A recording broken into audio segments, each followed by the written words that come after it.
국민 여러분, 해외 동포 여러분, 여기는 서울 여의도 광장입니다.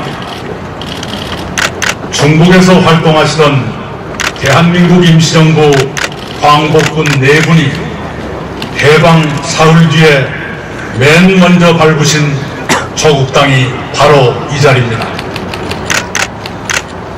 그 후로도 여의도는 우리 역사와 함께해 왔습니다. 민주화 초기에는 대통령 선거 유세 대결이 이곳에서 펼쳐졌습니다. 수많은 이산 가족들이 눈물로 상봉하신 곳도 이곳입니다. 그리고 지금 여의도는 대한민국 정치와 경제와 언론의 심장으로 박동하고 있습니다. 100년 전 오늘 대한민국 임시정부가 중국에 세워졌습니다. 그 100주년을 우리는 대한민국 현대사를 증언하는 여의도에서 기념합니다. 제국주의 일본이 조국을 짓밟았던 1919년 3월 1일 우리 선조들은 조선이 독립된 나라이며 조선인이 이 나라의 주인이라고 선언하셨습니다. 그날부터 국내외에서 독립 만세운동이 이어졌습니다.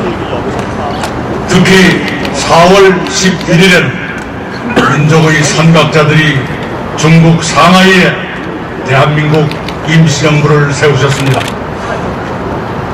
임시정부는 새 나라의 국호를 대한민국으로, 국채를 민주공화제로 정했습니다. 임시정부는 국민의 평등과 자유를 약속하고 태극기와 애국가를 국가 상징으로 공식화했습니다. 지금 대한민국의 그 뒤틀이 그때 만들어졌습니다. 임시정부 지도자들의 시대를 앞선 민주의식과 투철한 애국 애민의 실천에 경의를 표명하지 않습니다. 임시정부는 가시밭길을 걸었습니다. 선현들은 굶기를 밥 먹듯 하시며 아무데서나 주무셨습니다.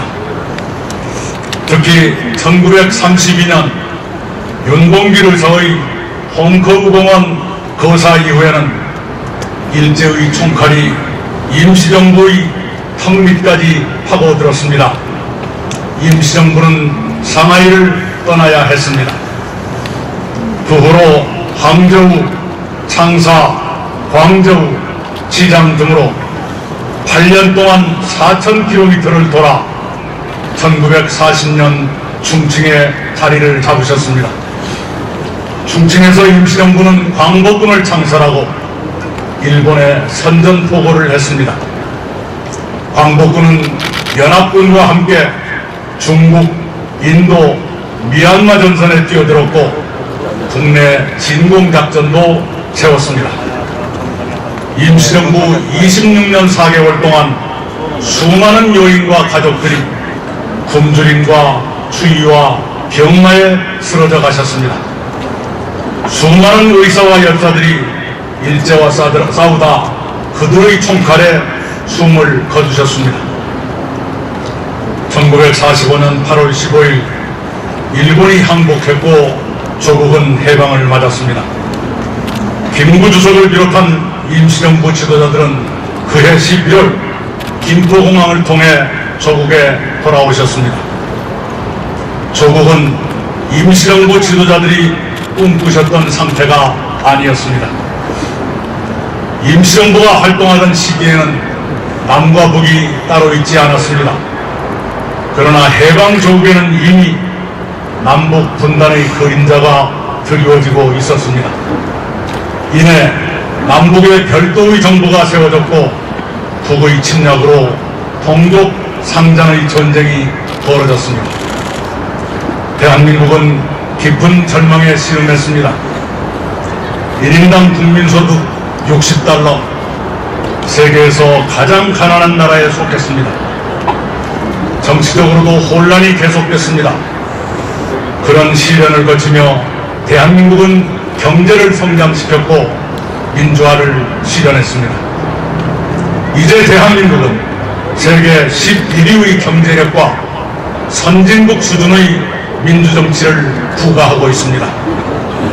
특히 지난해 대한민국은 1인당 국민소득 3만 달러와 인구 5천만 명을 넘는 30-50 클럽의 7번째 나라가 됐습니다.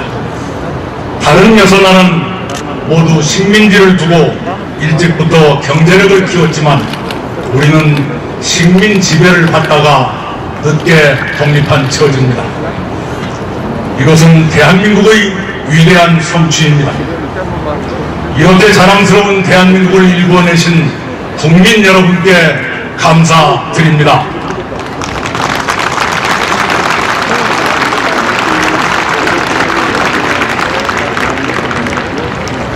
100년 전에 임시정부를 세우셨던 선현들께 오늘 저는 후손들의 위대한 성취를 감히 보고드립니다.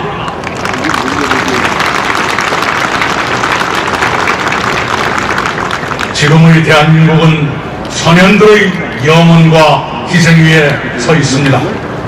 대한민국은 임시정부의 뿌리 위에 기둥을 세우고 가지를 키우며 꽃을 피웠습니다.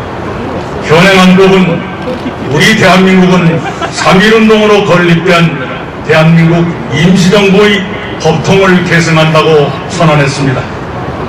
풍찬 노숙의 고난과 죽음의 위험을 견디시고 독립에 헌신하신 임시정부의 모든 선현들을 추모하며 감사를 드립니다.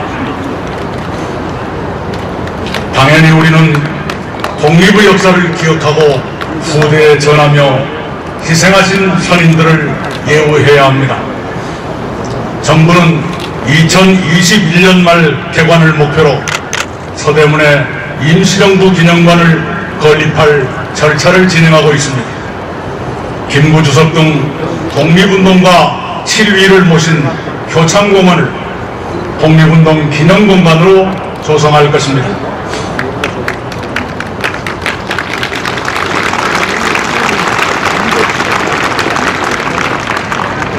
얼마 전에는 충칭 광복군 총사령부를 복원했고 러시아 우스비스크에 최재형 기념관을 열었습니다.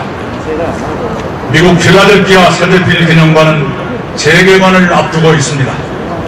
일제강점기 수형자와 여성 및 의병 독립운동가 4,300여 분을 새로 찾아 포상을 준비하고 있습니다. 존경하는 국민 여러분, 해외 동포 여러분, 지난 100년 우리의 역사는 결코 순탄하지 않았습니다. 35년 동안 외세의 지배를 받았고 3년 동안 전쟁을 치렀습니다.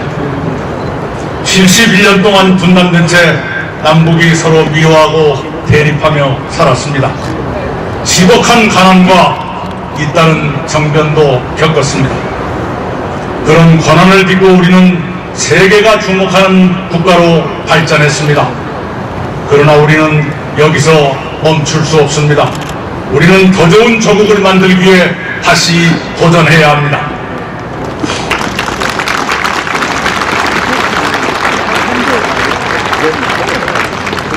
첫째, 조국의 분단을 극복하고 평화와 번영의 한반도를 실현해야 합니다. 그러기 위해 우리는 미국, 중국, 일본, 러시아 등 국제사회와 협력하며 한반도 평화와 공동 번영을 모색하고 있습니다. 둘째, 경제적으로 다시 도약하기 위해 혁신국가를 구현해야 합니다. 우리는 혁신으로 새로운 경제발전의 동력을 만들려는 혁신성장에 매진하고 있습니다. 셋째, 국민이 함께 잘 사는 포용국가로 나아가야 합니다. 우리는 불평등이 완화되고 모든 사람이 공동체 안에 포용되도록 더욱 노력할 것입니다. 넷째, 국민이 안심하고 사시는 안전국가를 이루어야 합니다. 우리는 재해와 재난, 사건과 사고를 줄이고 그 피해를 최소화하려고 분발하고 있습니다. 다섯째, 법과 상식이 지배하는 정의 국가를 세워야 합니다. 우리는 그 어떤 특권도 반칙도 용납하지 않는 법치주의를 확립하자고 마음을 모으고 있습니다. 민족 선각자들은 조국 독립을 위해 목숨과 가산을 아끼지 않으셨습니다. 우리는 선현들의 염원과 희생을 잊을 수 없습니다. 이제는 우리가 해야 합니다. 평화와 번영의 한반도를 추구하면서 혁신국가, 포용국가, 안전국가, 정의국가를 만들도록 오늘의 우리가 나서야 합니다. 우리가 그렇게 하겠노라고 100년 전 대한민국 임시정부를 세우셨던 선현들 앞에서 함께 하지 마십시다.